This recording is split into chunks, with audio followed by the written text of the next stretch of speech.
Hey there, everyone. It's RCK, and we're back again with our next episode for our Slaanesh game that we have going on here. This is going to be turn 16, 17, and 18. See here, we already have one battle in the Old Forest. Us still fighting independence, of course, taking out the last couple of provinces that we have left behind. Um, Here we see a very, very big mixture of different sorts of marauders, along with promoted chosen. And then we have the Chaos Warriors over here on the other side. We have Forsaken Warriors that were not so lucky when promoted. Yeah, we have a whole lot going on right here. Just fighting these bear tribe, or no, these are deer tribe, my apologies. So, not too bad. I feel like we'll definitely be able to take them out pretty quickly. We definitely have the numbers on our side finally. We're not always outnumbered immensely just using Chaos Warriors. We do have a bunch of Marauders with us now. So, took a couple of losses here and there. 7 Marauders, not too surprised. They are much weaker than our other troops. But we did take out the Deer Tribe, so that was very nice. We had a few unexpected events. A false prophet, a very, very nice gold event here, 1200 gold, very nice. Palisades completed, Palisades completed, 2 Chaos Warriors have been promoted. Cool. Next we're going to be hitting 35. Wolf Tribe is a little bit tougher, so definitely hitting that light infantry archer militia group there, very, very weak. Taking that forest is going to be very, very nice. If I'm not mistaken, seeing these diseased units here, there is a well of pestilence here in 43, if I remember correctly. We do find that as soon as we get a death, death mage to do dark knowledge, of course. We still see the large number of chaos dwarves here. I can only assume that they're building a fort since they have a temple and they stayed there more than one turn. But they do have a fort beside it in the swamp. I'm sure it's low population. I'm sure it's just an indie type they're after at this point. One more turn left for Palisade in 76. Here we have 2 more turns left in Palisade for 66, being where we have the Magus. Very, very nice mages we've started to make. Decent income as well from this forest here. And we do see the death scales in here as well. Another indication that there is a death site there. Started moving a site searcher around along with the fire site searcher. We did finish the fortress and we're upgrading it in 69. Very, very nice population there. Lots of income, but the unrest is ridiculously high at the moment. So we need to make sure we get that patrol down as soon as possible. Also building up another fort here in 56. Very nice income as well. Also a pretty good staging point. Yes, we are cold, but in summertime, this is the only path to really get to our cap from the west side of the map here, unless you go through the mountains, which is a little bit more tougher just because of the mountain passes we have here. So yeah, very, very nice there. Nice little point to hold for fort on. We need to take 48 as soon as possible, and I believe that is why we are moving down from 69 to 56 instead of just patrolling. Here we also see a Marauder Chieftain moving over there. More than likely we're recruiting some Chaos Warriors. There we go. So that would be very, very nice for us. As far as the capital goes, we're starting to recruit more expensive mages, the 2-turn mages. Are they 2 turns? They might just be 1 turn. But also still getting Chaos Warriors. We do want a really, really strong line of Chaos Warriors. They are really strong. Of course, our Bless isn't as strong. We haven't really put much on it. So taking the Chaos Warrior Chosen, or the Chosen Warriors versus the Chaos Warriors, I mean they're double the price. Those knights are really cool looking, but we didn't really go for kind of a knight build. I do really enjoy the models for the knights though. Other than that, we have one more turn here in a fort in 103. Lots and lots of forts are coming up really quickly for us, so that is very nice. Our income's up to 1900, almost 2000, which is really great as well. more than likely being around 2,300 or so by the time we take these last couple of provinces that we're looking to keep here, being 98, 35, 31, and 48. Along with 45, that would be also a nice one. Yes, it's low income, but having a throne, there's no telling what throne that is. So we might be able to get a good bless off of it, depending. Let's see. Throne of Elements would be very, very nice. I mean, I'd take the Throne of Fire. That attack skill plus 3 is pretty good. Gives fire 3s as well. Ooh, Throne of Earth would also be nice. That would give us pretty high Earth and Nature. Also giving us Reinvig on our troops, which have pretty high encumbrance, so that would be pretty helpful. We see that someone has already taken the Silver Throne, so they'll have the Adepts of the Silver Order. They're Heir to Astral 2s with a random of Earth, Astral Air, and Fire. I couldn't remember the last one.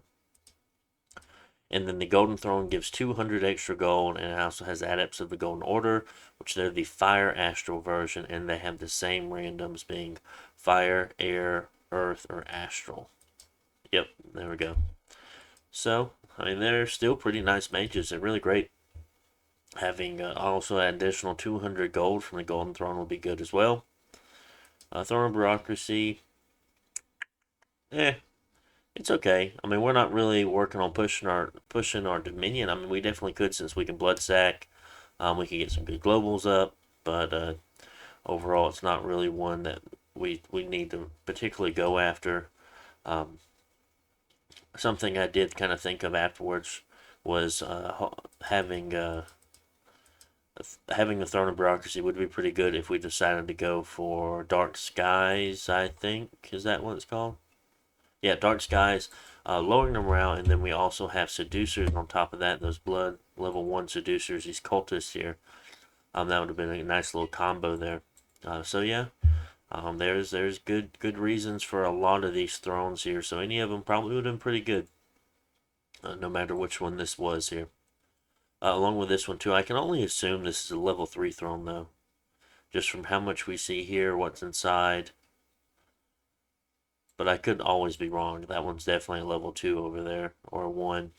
Do we have any level 1s? No, we don't have level 2, so that one's definitely a level 2, whatever it is. Here we see that the vampire counts are fighting Gnomes, so that's very interesting there. I do not remember as far as when I noticed that, but we will see things going on over here for sure. This is kind of where Mindenheim is. Is it Mindenheim that they're called? Let's see. Mindenheim, yes.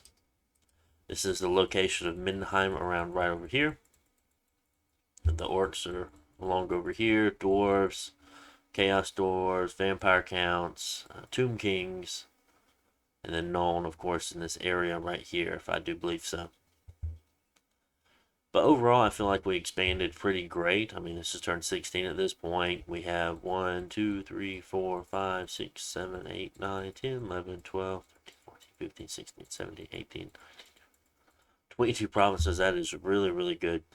We also have 1, 2, 3, 4, 5 provinces left to take that we've kind of cut off for ourselves. So that is really, really great. I mean, not these as much. So I'd probably just say 3 that we definitely are going to take, and then 2 possibilities over here. So that is really awesome. I think we expanded great. It was nice to see people getting early wars because they were cut off so soon. That's just going to, of course, help us out even more, since that'll make it even easier for us to join into a 2v1 in the early game. So that is all for turn 16. Let's go over to turn 17. Let's see, 17.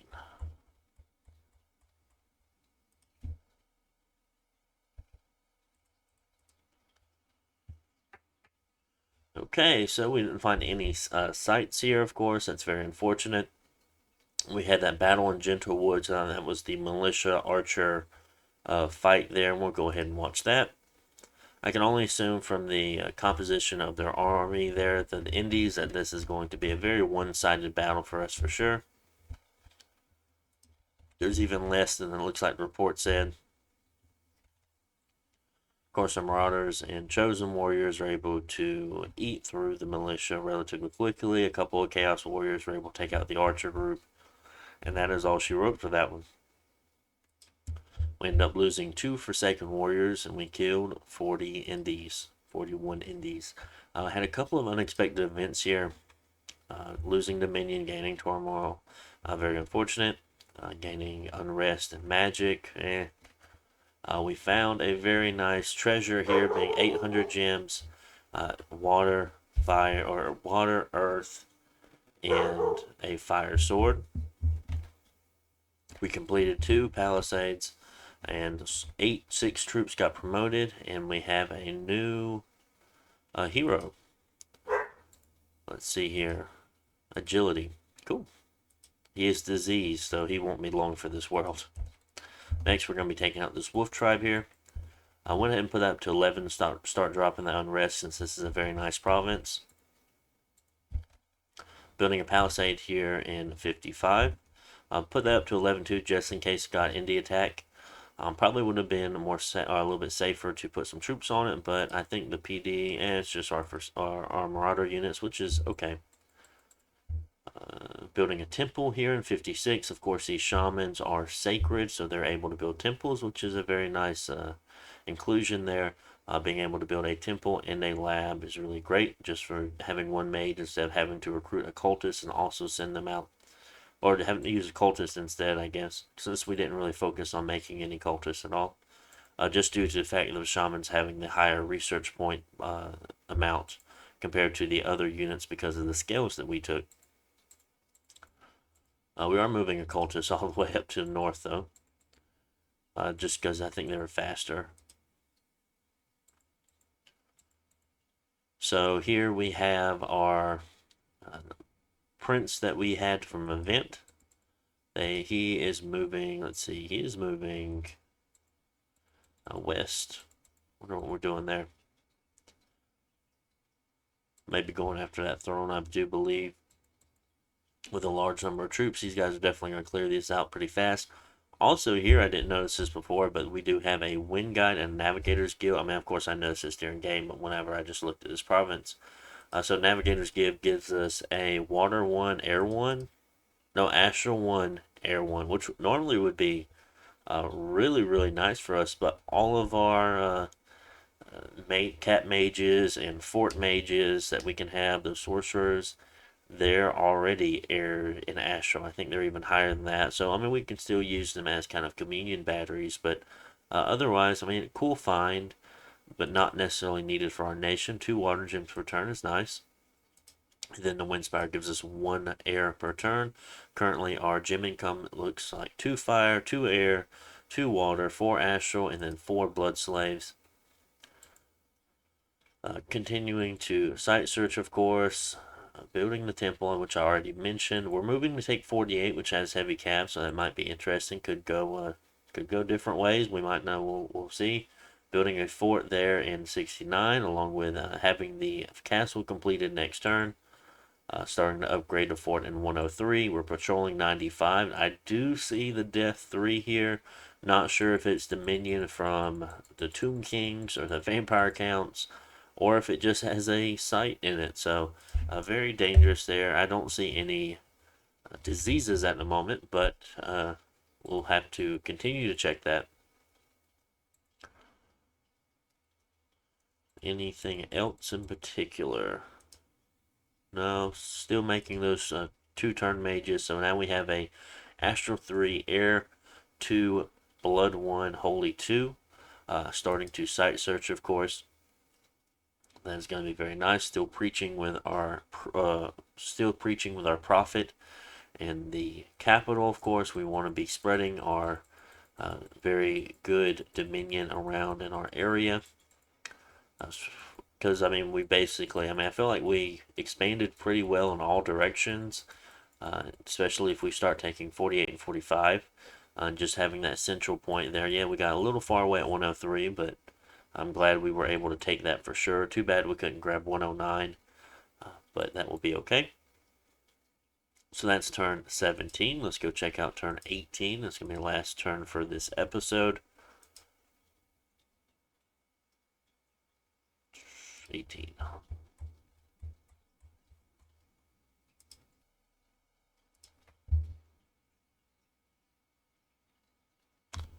Okay, so we have a couple battles here. We also caught a sneaking unit, an indie unit, so I can only assume that was the false prophet. Researching and construction was completed. That's nice. So, a very, very clean kill here. Fighting heavy cav. Yes, sure, there's only three. There's three mounted commanders, but no losses at all. It was very nice. Here we fought the Wolf Tribe. We ended up losing 1 Chaos Warrior and 5 Marauders overall. So we need 62 Wolf Tribe. I'll take those casualties. And here we found the False Prophet Heretics we were patrolling for. I was able to take them out, so that was very nice. Didn't lose anything as well. They're extremely weak, but they do cause you problems. Very interesting. So, I like seeing the greater chaos spawns and lesser spawns and whatnot. Let's see. So we finished the palisade there. We finished one palisade and finished the fortresses of 2 provinces. So that's pretty great. Patrolling, got some brigands. 14 chaos warriors were promoted. That was a lot. So we'll see a lot of them go their separate ways here next turn. Like how they all have their little. There's a bunch of them getting promoted, so you just see all those models there with that sign above them. So I guess we're still. Well, I didn't expect 41 to not be taken, but I do understand why it's not taken.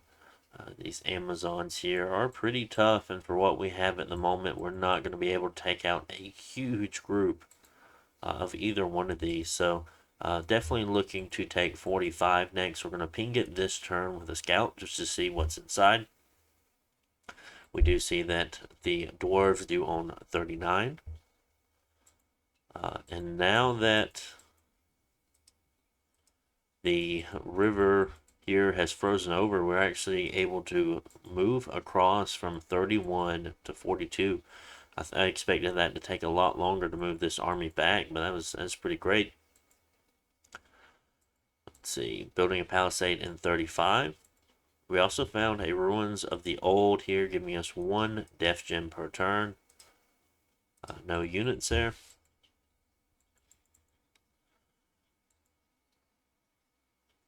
Anything special in particular? No. Building a lab in 76.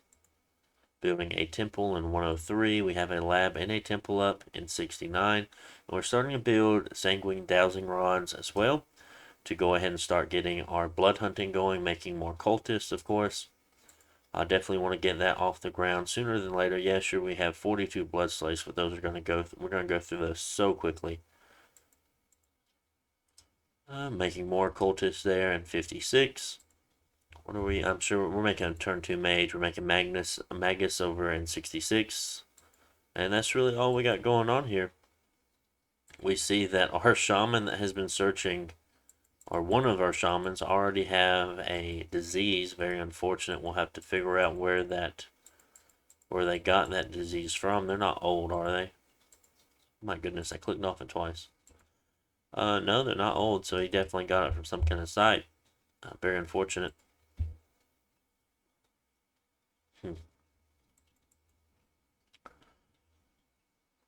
So I do see as well, just looking over here, that no one was able to either push or vampire counts didn't think that it was a good siege at the moment, and they moved off of 80. I can only assume to 70 if there wasn't a battle, I'm not sure. And they also took 92 from them. So he's not getting any income from 106. Interesting. Hard to tell who's winning or losing at this point. Looks like I see some mercenaries there in 68.